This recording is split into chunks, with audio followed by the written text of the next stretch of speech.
Hello, my name is Zoe Harcombe and I'm author of The Harcombe Diet. I'd like to do this short recording on one of the million-dollar questions in the world of dieting. Now, people will say a calorie is a calorie, and in my view, a calorie is absolutely not a calorie, and I'm not alone in that view. Indeed, a brilliant paper that was written around 2004 said if a calorie were a calorie, then the second law of thermodynamics would be violated. So this is a technical discussion, but some very, very important work was done in the decade following the new millennium. Now, one of the most important bits of work was done by a Swiss physiologist called Jecquier, and Jecquier managed to isolate the three things that we eat when we eat food, three macronutrients, and they are carbohydrates, fat, and protein. And he managed to separate those, and he managed to show that a calorie is not a calorie when we eat it in different forms. So what he did, when he put, for example, first of all, carbohydrate into the body, he realised that most of the calories that we get from that carbohydrate stayed available to the body as energy. The body didn't need to use many of the calories in turning that food into fuel. But then when protein was put into the body, and if you think of pure protein as something very similar to white fish or egg whites, the closest you can get to pure protein in real food, but he was actually putting in pure protein, he found that only about 70 to 75% of the calories were still then available as energy. Whereas with the carbohydrates, it was somewhere around 92 to 94 calories. So what this means in lay terms is that I could eat something as pure carbohydrate, let's say sugar, that is 100% carbohydrate, and approximately 93 of every 100 calories of sugar that I eat would be available to my body as energy.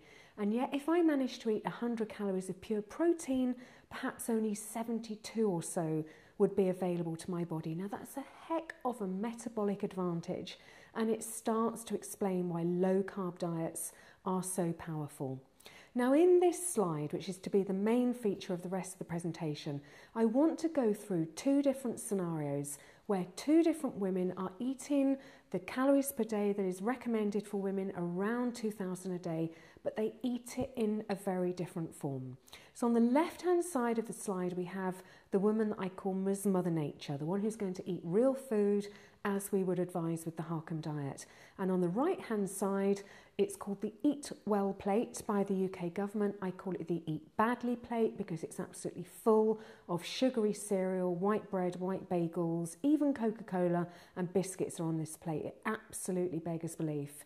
But if you look on the right-hand side, the government advice, if you look at those figures in the top line, the government advice is that 55% of the food intake for that average woman should come in the form of carbohydrate, 30% should come in the form of fat, and 15% in the form of protein. So that's the box in the top right-hand corner of the slide.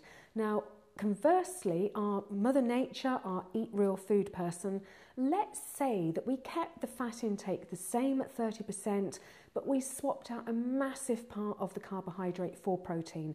Now, I'm not saying have those proportions in your diet for carbohydrate and protein. That would actually be quite unhealthy. That would be way too high in protein, but I'm just using this as an example. If you eat real food, you'll actually find your fat intake goes up, your protein intake goes up, and your carbohydrate intake goes down. But I'm using this as an extreme.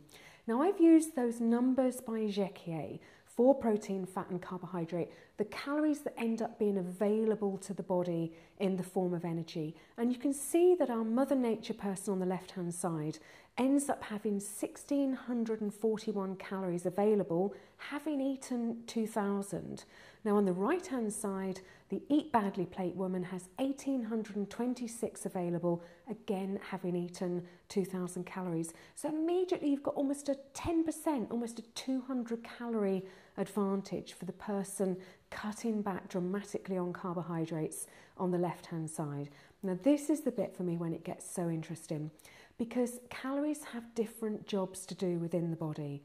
When we say that an average woman needs approximately 2,000 calories a day, the majority of that is needed for what we call the basal metabolic rate.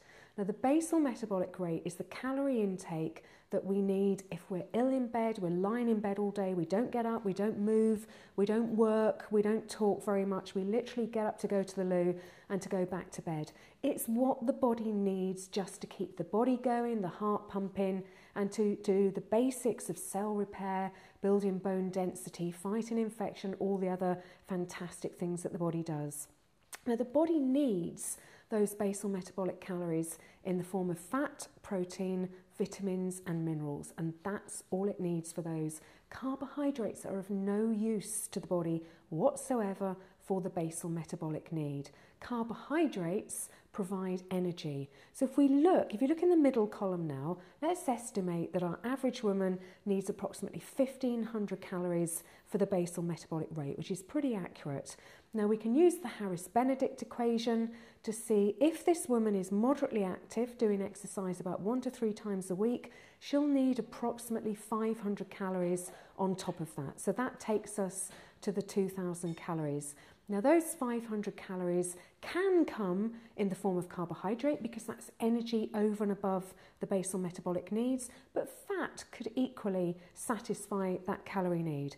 So let's now look in detail at our two people. Now on the left-hand side, our Mother Nature woman has actually not even eaten 1,500 calories of fat and protein. So she's actually not met her basal metabolic needs. She should have had a bit more fat, a bit less protein, and she'd have met those 1,500 calories quite easily. But she's there or thereabouts. So she's going to be refueling the body with the basal metabolic needs and making sure that her body's healthy.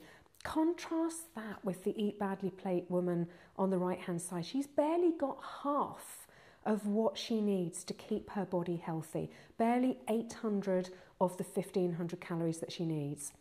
Then look at the 500 calories that are needed for energy that can come in the form of carbohydrate. Our Mother Nature woman has only had 186. So that person is going to make up the deficit of over 300 calories by drawing on body fat to fuel the activity over and above the basal metabolic rate.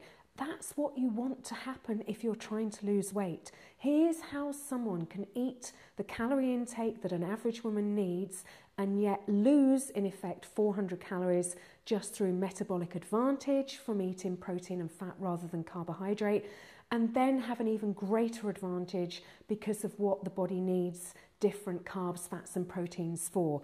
Look on the right-hand side.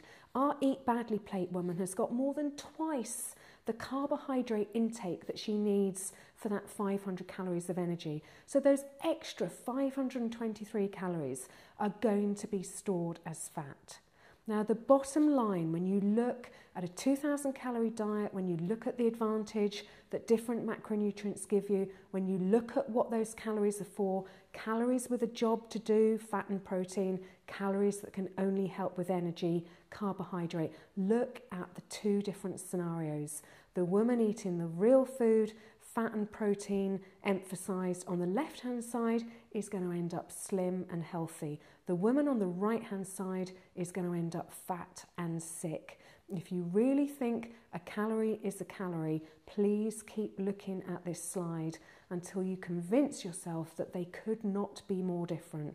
So we need to eat real food, we need to eat it 3 times a day, we need to major on the meats and fish and eggs and dairy products, nuts, seeds, vegetables and salads that are going to give those nutrients that our bodies so badly need. And you don't need that much on top in the form of carbohydrate, and your body can fuel very happily from fat in your diet. And if you're overweight, you want your body to be fueling on your body fat, which is where you get that gap between the 186 calories and the 500 that your body actually needs. I hope this has been an insight. This has been one of those penny drop moments for so many people in our Harkham Diet Club, and I really hope it does the same for you too. Thanks very much for listening.